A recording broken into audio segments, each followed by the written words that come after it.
So this is a imaginary conversation between me and them is someone who holds to Marxism as the best social construct. Me. I've been thinking about what you said about economic justice. Can I ask you something about that? Sure. You mentioned that capitalism creates oppression through exploitation of workers, and we need a systemic change to fix it. I'm genuinely curious, what does a society look like? What does a just society look like to you? Like, what's the goal? Them, right? Every time I look this way, it's them. A society where everyone's needs are met, where wealth is distributed fairly, and where people aren't exploited for profit.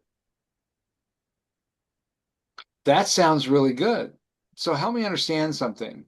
Where does that vision of fairness come from? Like, how do we know that's what we should be aiming for? Well, it's obvious, isn't it? People suffering while others hoard wealth is wrong. Well, I agree it feels wrong, but I'm curious about the foundation.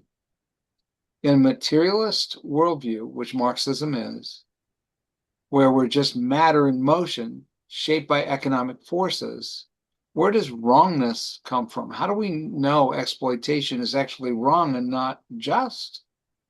How do we know it's not just something we don't prefer? Well, it causes harm. It reduces human flourishing.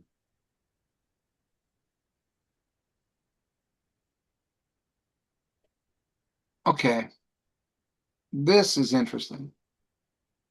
I see an assumption that human flourishing matters in what you said and that it's valuable. What I don't understand is where does that value come from? Like, why does human flourishing matter more than, say, the flourishing of ants or aardvarks? Well, because we're human. We're conscious, we suffer. Okay, yeah, we are. But here's what I'm trying to understand. If we're just products of random evolutionary processes and economic systems, why does our suffering matter in any ultimate sense? What makes us valuable enough to build a whole system around our flourishing? Well, I mean, we're valuable. That's basic. Okay, I think you're right that we are. But what I'm wondering is, in your worldview, what grounds that value? Does it come from somewhere, or is it just something we assert? Well, I guess we decided collectively. Okay, we decided collectively. So if society collectively decided that a certain group wasn't valuable, like in Nazi Germany or Stalinist Russia, would they be right? Is there some standard above human consensus that would override that? Well, no, they'd be wrong. Human rights are universal. Okay, I agree with you completely, but help me understand how that works in your framework. If human creates a standard, how can the standards judge humans? Where do universal rights come from if everything is just material and socially constructed? Well, that's a good question. I'm not sure. Me either. I mean, I have thoughts, but I genuinely wonder about it because another thing I've been curious about is you mentioned that changing economic systems will change people. But we've seen socialist revolutions in Russia, China, Cambodia, Cuba, Venezuela. They all end up with similar problems: corruption, authoritarianism, violence, poverty. What do you make of that pattern? Well, they weren't real, that wasn't real socialism. They were corrupted. Okay, help me think through this. What corrupted them? Because if the problem is just the economic system and they changed the economic system, that should have worked. What went wrong? Well, the wrong people got in power. Well, that's interesting because that from what you're saying is all we have to do is change it. That really shouldn't influence, should it? What you're saying is there's something about people that's the problem. So it's not just the system. But yeah, I guess some people are power hungry. Okay, I agree. We see that all the time, all kinds of places. So help me understand. So if some people are power hungry, regardless of the economic system, how do we design a system that accounts for that? Like, how do we know that the next revolution won't have the same problem with human nature? Well, we just need better safeguards and better education.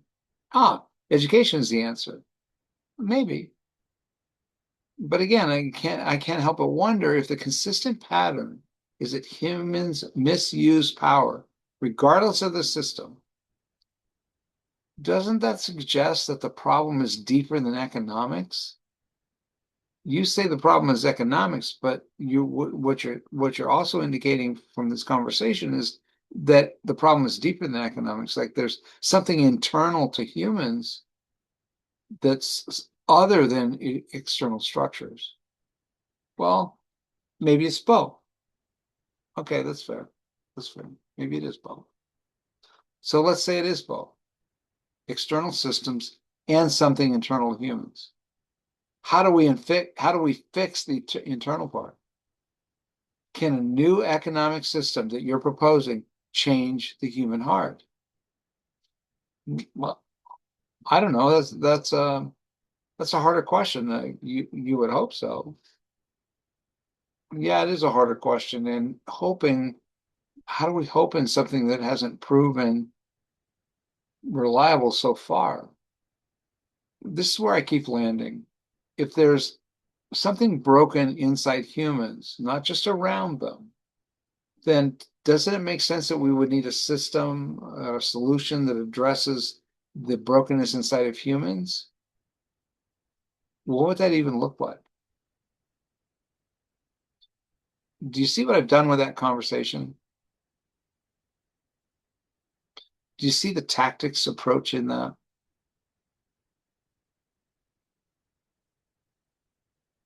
I want you to imagine that you're them and you're on the receiving end of the me. What are your thoughts? What are the emotions? What are the things that happen as you're in observing that conversation? You keep bringing it back to the heart, to the internal brokenness of man, basically. Which their system seeks to say isn't at issue. Right, because they say man is inherently good, right? That's where they're coming from. But as you Right. bring, And it's the surrounding systems that are the problem.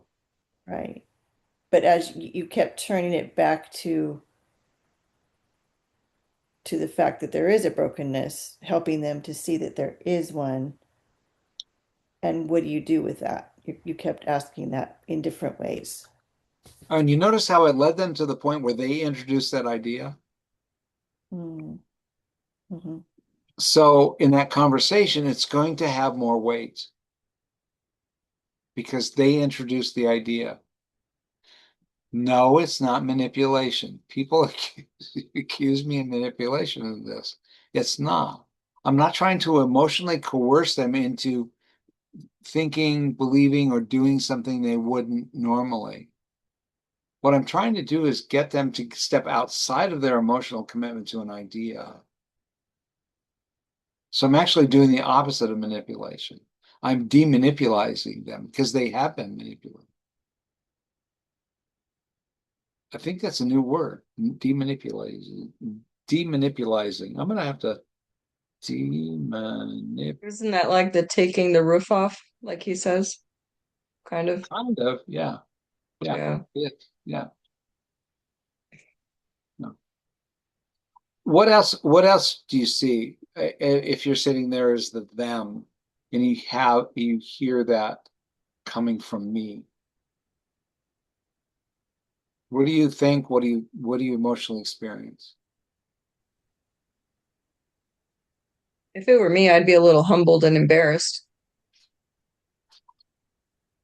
Yeah, that's a point, right? Yeah, Would you be thinking, I don't think I thought this through as much far as I thought? 100%. Yep. Yeah. And that isn't that part of a big part of what we're after?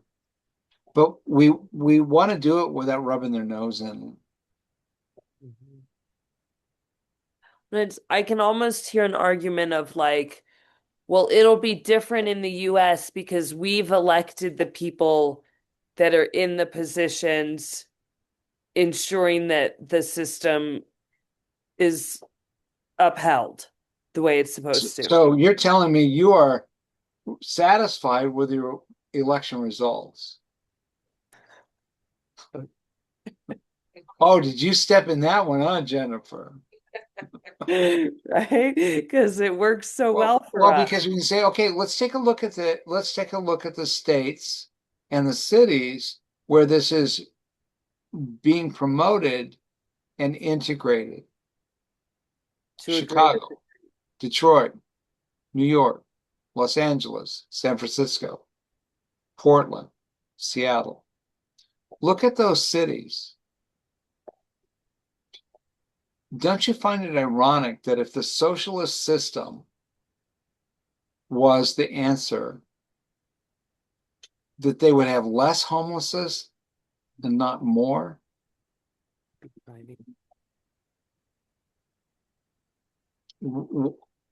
There's a disconnect in that I can't make sense of. Can you? Do you see what I'm doing with the conversation? I'm agreeing with them. I'm not, see, this is one of the, I wish Chris was here. I hope he watches the video. We have to move away from being combative, agreeing with him and saying, yeah, I agree with you. And this leads me to another problem that I can't resolve.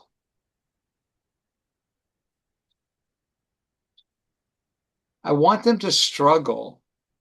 At the same time, I want them to recognize that if to hold their position, I'm struggling too.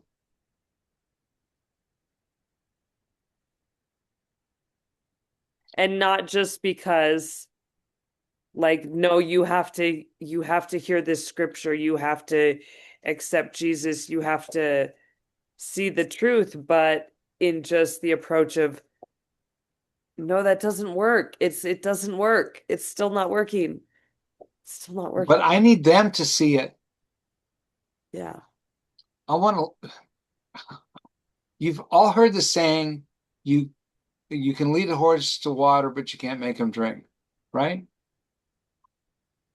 My grandfather, incredibly wise man, he was born in 1898. He was a rancher. He knew a lot about horses. And every time somebody would say that, he said, yep, that's true, but you can salt his oats. You can create a thirst in him where he wants to drink. That's what we're trying to do. We're trying to create that thirst. We're trying to salt their oats.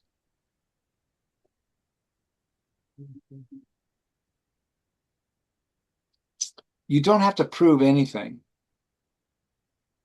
You don't have to convince anyone of anything. Our goal in this is to provide opportunities for them to safely challenge their own thinking by challenging their thinking. But we do that through agreeing.